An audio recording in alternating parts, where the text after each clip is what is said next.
individual liberty and billion-dollar industries, whether it's the FCC or the FTC or whatever it might be?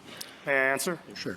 It is an entirely legitimate concern, but there are countervailing accountability and liberty concerns on the other side. And so, for example, you have an amicus brief that is submitted by the Reporters Committee for Freedom of the Press in this very case that talks about real dangers to freedom of the press, to individual liberty, to free speech rights that would result from saying that agencies like the FCC are all of a sudden subject to at-will presidential removal. And they discuss the history, just as one example, this precious First Amendment right that could in every meaningful sense be jeopardized if we abandon long-standing history and retroactively invalidate the independence of independent agencies. The last thing I would say, if I may, Justice Kavanaugh, in response to that point on political accountability, is that I think it would be a really unfortunate way to vindicate the principle of democratic accountability for this court to effectively invalidate. We're not talking about 1 or 5 or 10 or even 15. We're talking about more than 24 traditional independent agencies that have been established by statutes enacted by the people's elected representatives and signed into law, all of them